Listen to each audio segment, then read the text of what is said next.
Dodge City and in the territory on West, there's just one way to handle the killers and the spoilers, and that's with a U.S. Marshal and the smell of Gunsmoke.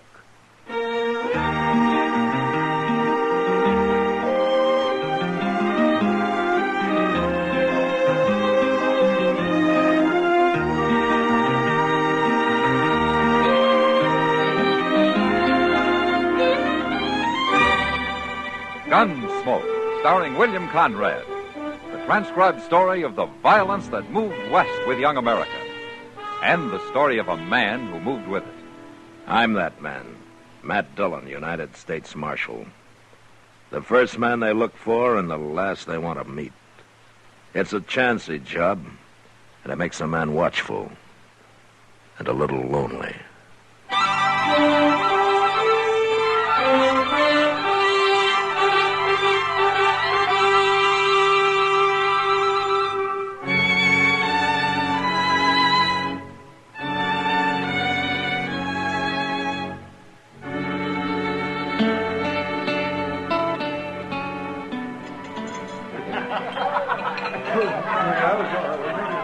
Matt?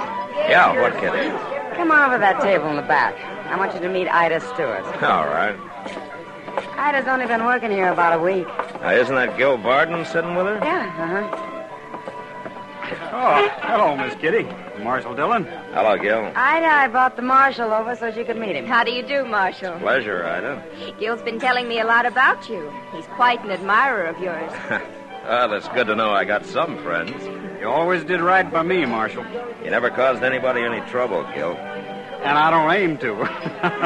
Well, if you'll excuse us now, I promised I'd try to bring Gil a little luck at Faro. See you again, Marshal. Sure, Ida. Come on, Ida. And you'd better bring me luck, too. She sure has a way with kids. Kids? What? Gil's 20, Kitty. To me, that's a kid. Well, I've known kids who were men at 16. Oh, sure. But there aren't many of them. Yeah, maybe it's good to take your time growing up, huh? Oh, maybe. As long as you don't take forever. Like Henry Gant over there. He must be 40, and all he's ever learned to be is a loudmouth bully. I don't call him grown up. Well, I don't care much for Gant myself, Kitty. Look at him right now, Matt. He's trying to horn in on Gil and Ida. Yeah. That Gant's mean. It's going to be trouble, Matt. Look, he and Gil are going outside. Well, I better go throw some water on that. Well, shoot him for me, Matt. All right, everybody stay inside. Stop it, Marshal. He'll shoot him. I'll stop it, Ida.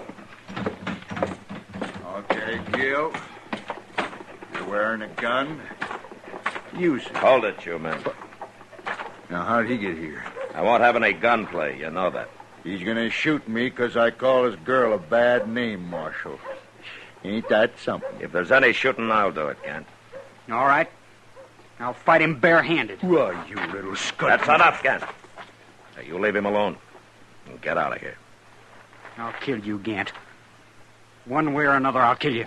You hear that, Marshal? He means he's gonna shoot me in the back. He wouldn't dare try it no other way. I've heard all I want to hear. I told you to leave, Gant. He's a coward. He's a dirty little coward. You know what he called Ida, Marshal? Forget it, Gil. And you forget about killing him, too. No, I won't. I'll get him. You want to hang for killing a man like Henry Gant? I don't care. You don't? Huh? No. Then maybe Kitty was right. Maybe you are only a kid after all.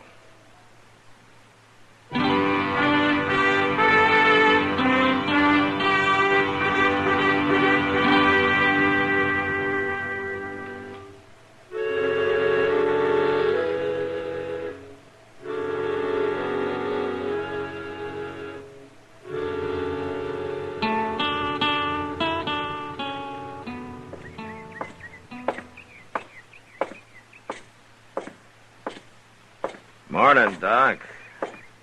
Eh? Oh, well. Good morning, Matt. Good morning. You've been sleeping in that chair all night? Oh, I wasn't asleep. Oh? Well, your eyes were closed. You ever hear of a man doing a little thinking? What were you thinking about, Doc? Oh, about sitting out here in the morning sun, settling my breakfast and breathing fresh air, wishing good for my friends and evil for my enemies. That's pretty stout thinking, Doc. Well, I was doing fine till you came along and spoiled it. Now I might as well go up to my office and back to the sordid trade I'm in. Now, what's his hurry? Who is it? Gil Varden. Maybe he's being chased by Indians. Yeah, he sure acts like it. Or maybe he's just exercising his horse. I'll stick with the Indian theory. Doc. Yeah, oh, my.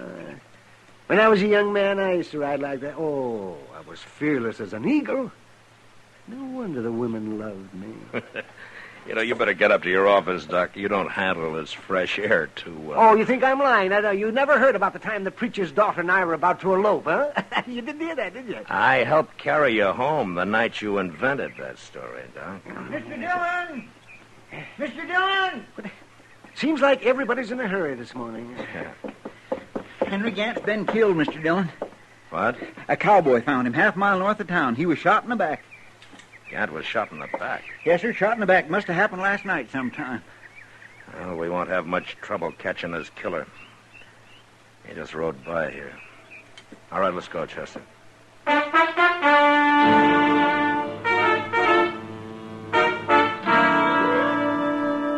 the time Chester and I picked up a couple of rifles at the office and got saddled, Gil Varden had a good start on us. So to make sure of catching him, we each took an extra horse along.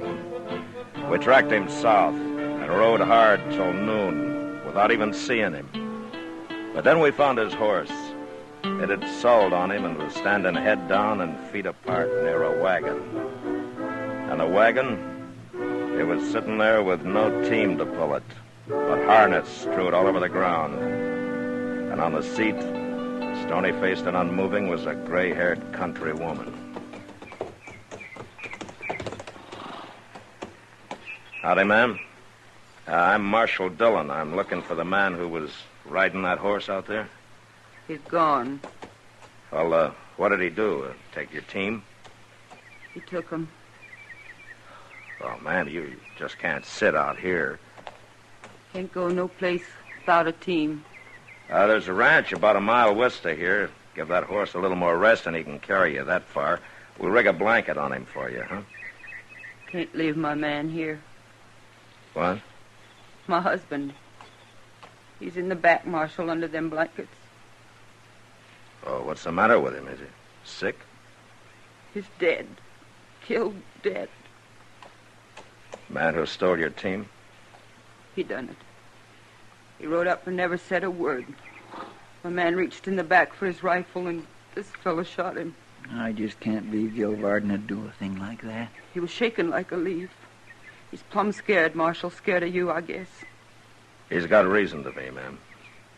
Especially now. Go catch him before he hurts anybody else. I'll manage here as soon as I stop aching a little. Well, I don't like to leave you. I'll be all right. Go stop him. He's done enough. Chester, bring a horse over, will you? We'll fix a rig for her. Yes, sir. My first husband was killed by Indians, Marshal. Bad as it was, I never hated them Indians. It's different now somehow. Yes, ma'am. I'll catch him, ma'am, I promise you.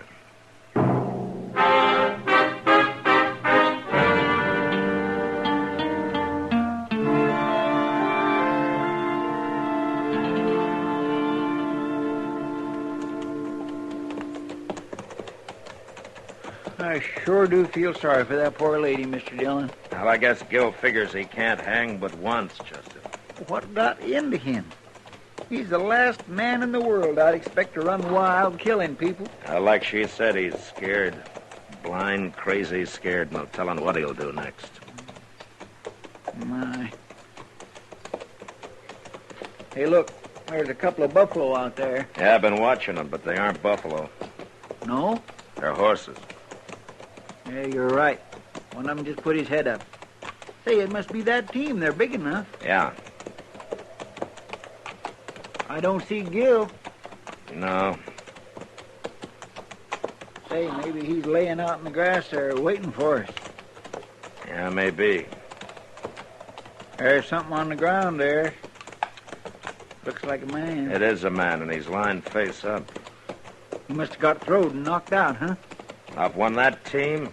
Gil's a better rider than that. Well, something's happened to him. It isn't Gil, Chester.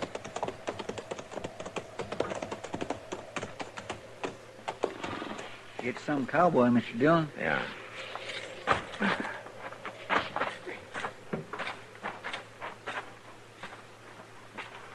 He's been shot. Well, it looks like Gil did a little horse trading, Chester. The rough way. He left this fellow the team and a bullet in the chest. That boy's really gone crazy. We'll catch him quick enough unless this man was riding an awful good horse. There's no way of telling about that. No. Well, let's get busy.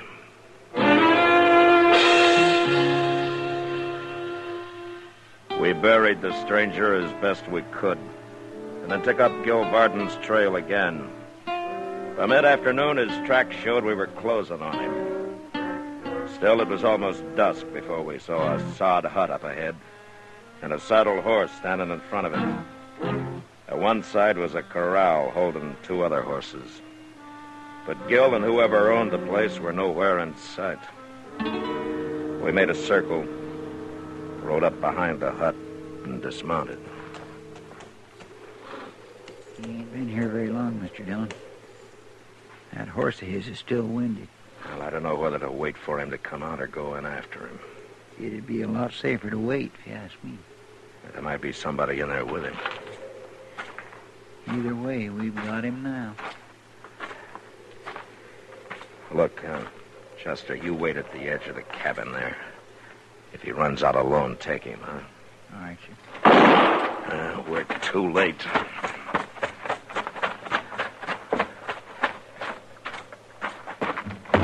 All right, drop your gun, Gil. No!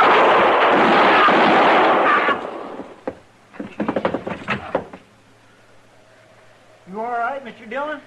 Yeah, come on in, Chester. Did he kill that fellow? I'll take a look. You get Gil's gun. He's still conscious. Yes, sir.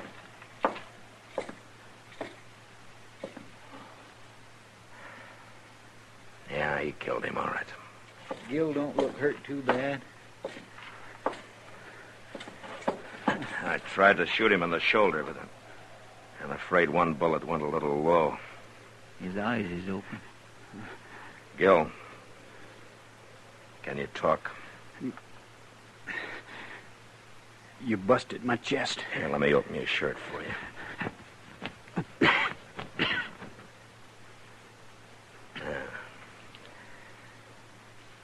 Well, I don't know. You might live at that. Not with 2 bullets in me. You want to try it, Gil? Try what? There's a wagon outside. It'll be a rough trip, but we might get you into docks.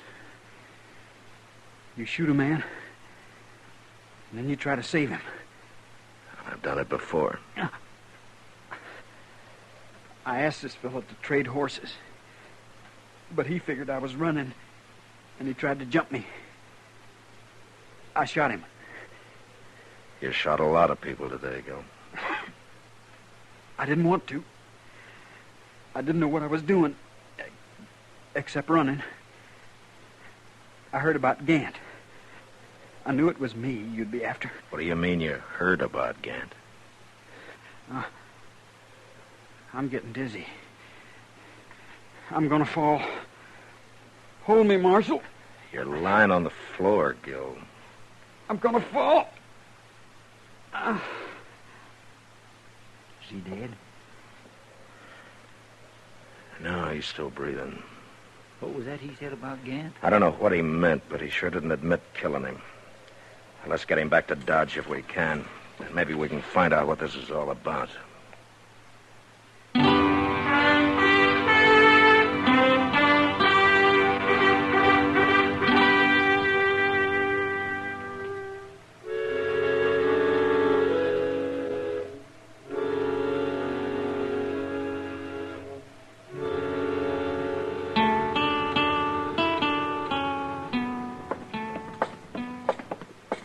You go back up to Doc's, Chester. I'll wait in the office.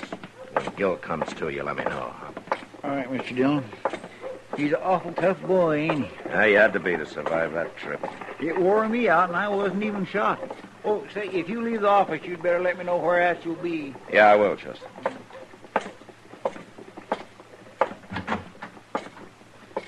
Hi, Kitty. Hello, Matt. Hello, Ida. Well, what are you girls doing here? We've been waiting for you, Matt. We heard you brought Gil in this morning. Yeah, he's up at Doc's. How is he, Marshal? But he's got 2 bullets in him, Ida.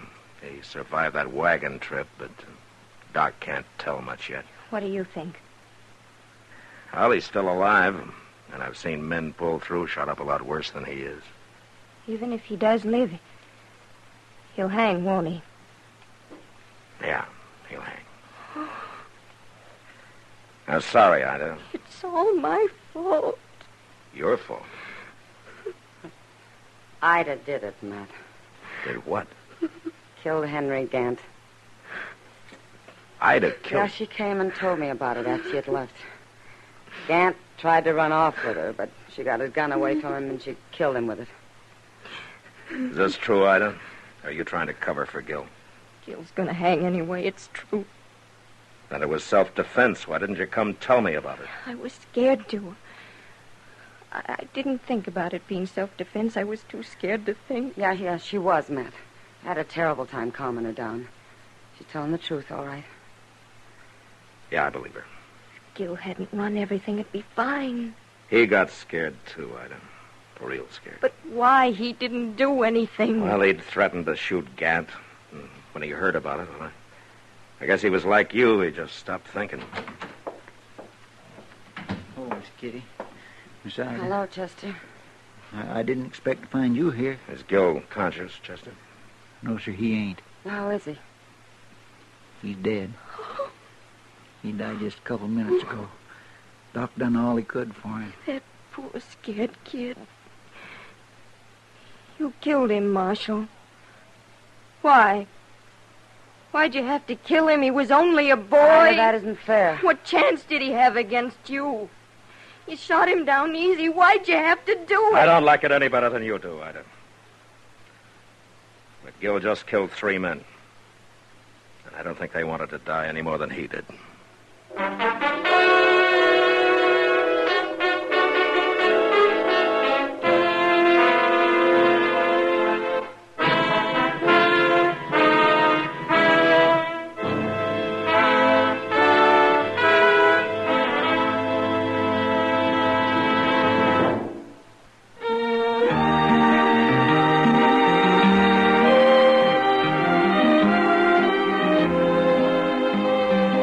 You know, Dodge City was the end of the railroad and the beginning of the frontier.